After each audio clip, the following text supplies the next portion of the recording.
Indonesia, negeri dengan banyak warisan cagar budaya.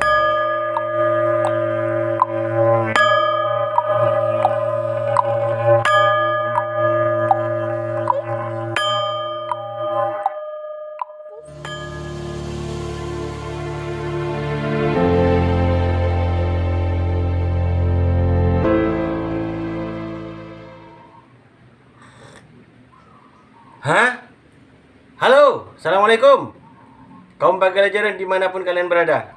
Saya punya tema bagus kali ini, yaitu tentang upaya pengelolaan situs Melek. Dan yang pasti untuk segmen kali ini kita akan mempertemukan dua tokoh arkeolog muda yang sama-sama spesifikasinya. Pertama, sama-sama alumni Universitas Udayana Bali, sama-sama job desk-nya ada di Provinsi Jawa Timur, kemudian sama-sama masih muda. Yang ketiga, sama-sama punya skill. Yang pasti kita akan simak penjelasan kedua tokoh arkeolog muda ini tentang upaya pelestarian cagar budaya di Kabupaten Situbondo, terutama di situs Melek. Simak video ini sampai tuntas. Jangan lupa subscribe, like, komen, dan bagikan. Tancap. Tadi kan sudah keliling dari sana ya, dan di sini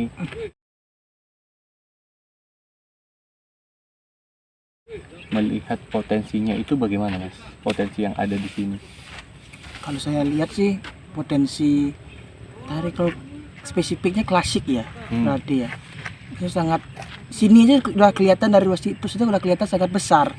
Apalagi ada prasastinya yang terkait dengan kemungkinan perdikan suatu pembebasan lahan karena ada tempat sucinya kan.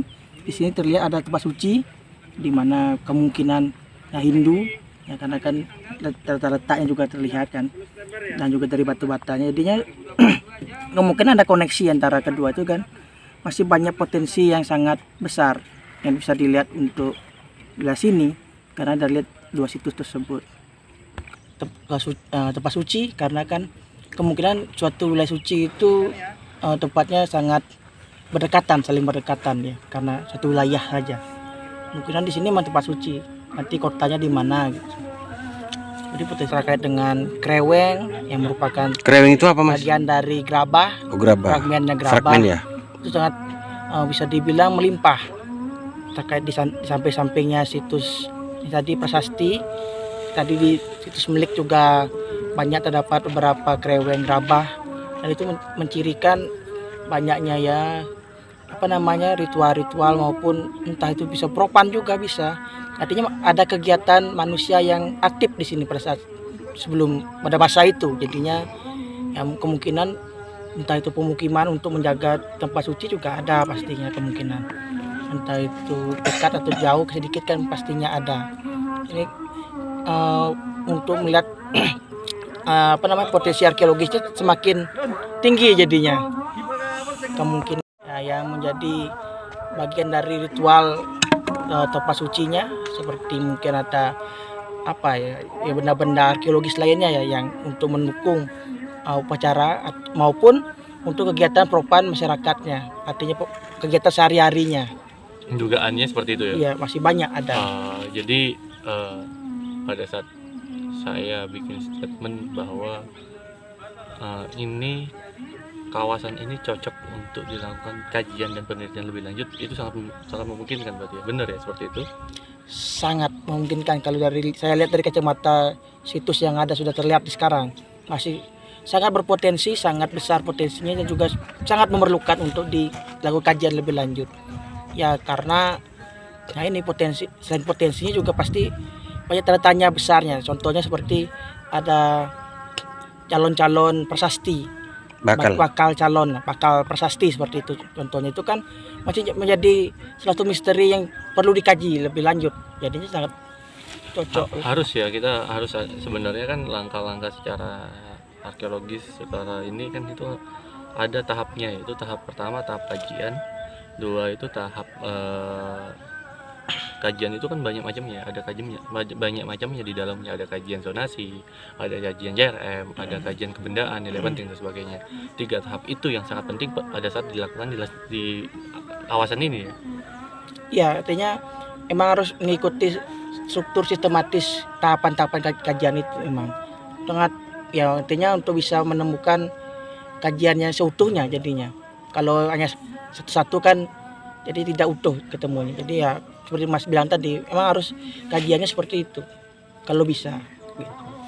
Kalau masalah terkait yang bertugas berwenang istilahnya seperti itu ya, selain memang komunitas-komunitas yang di lokal di sini yang juga bisa dibilang tertarik dengan apa istilahnya benda-benda tinggalan kuno seperti ini juga perlu tenaga seperti itu, tapi ditambah dengan atau bisa dibilang dengan instansi-instansi terkait seperti pihak BPCB, mungkin dari pihak BPCB Trowulan karena bagian dari Jawa Timur, dan juga instansi-instansi daerah yang di sini perlu sangat apa namanya sinergi bantuan sinergi karena kan tidak bisa berjalan sendiri mereka. Kira-kira pihak kita bekerja sama dengan pihak kampus itu bisa nggak Mas kira-kira Harus. untuk melakukan kajian itu? Harusnya bisa, tergantung sekarang kampusnya mau tidak ini menganggarkan dana, kan mereka punya dana untuk yang seperti ini, riset group seperti itu. Nanti kampusnya yang menganggarkan, nanti kan mereka mengurus ke instansi-instansi terkait untuk bisa terkait dengan perizinannya. Nanti kan bisa dengan mahasiswanya kolaborasi mahasiswa dengan komunitas-komunitas yang ada di lokal di daerah seperti itu, bisa berkolaborasi untuk melakukan kajian lebih lanjut. Usaha yang dunia usaha seperti perusahaan, kemudian di situ ada pendanaan, misalnya support pendanaan atau bagaimana. Kalau terkait dengan pendanaan ya, terkait dengan bisnis yang bisa dibilang memiliki pendanaan tinggi, itu sangat bisa ya. Potensinya cukup tinggi ya. Sangat tinggi, artinya di sini kan memiliki potensi untuk mengetahui jejak leluhur kita.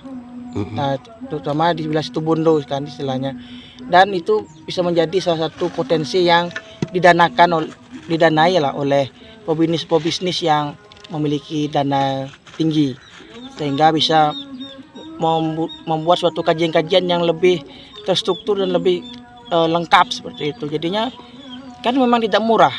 Iya. Terkait dengan kajian-kajian seperti itu. Jadi perlu sangat dana dan sangat bisa pebisnis atau usahawan itu untuk menyuntikkan dananya secara legal tentu saja.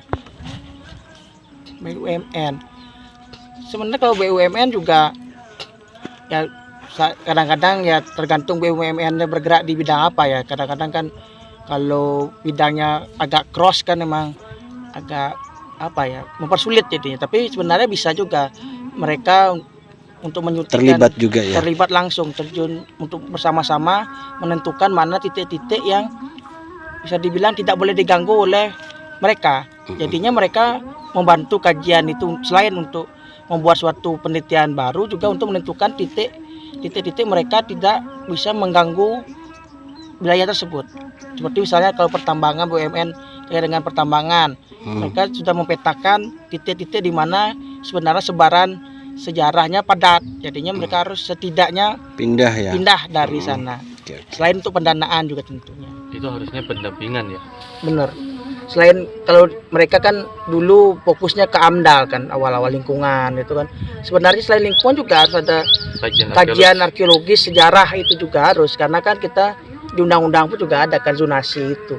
Artinya kita harus membuat suatu zonasi sehingga suatu wilayah tersebut tidak bisa diganggu-gugat oleh entah itu pembangunan, pertambangan seperti itu, sehingga potensinya bisa terjaga tetap. Berarti ada tiga aspek itu tadi dari kajian awal yang membentuk kajian selanjutnya dari yang zonasi ini ya. Satu kajian kebendaan nilai penting. Saya ulang lagi ya, kajian nilai penting, terus kawasan, terus jarak. Nah di jarak itulah yang berperan penting untuk masyarakat dan di mana regulasi yang harus diatur. Iya, karena kan setelah kajian pasti ada pelestarian, kan, untuk bisa tetap menanggulangi supaya tidak hilang potensi tinggalannya.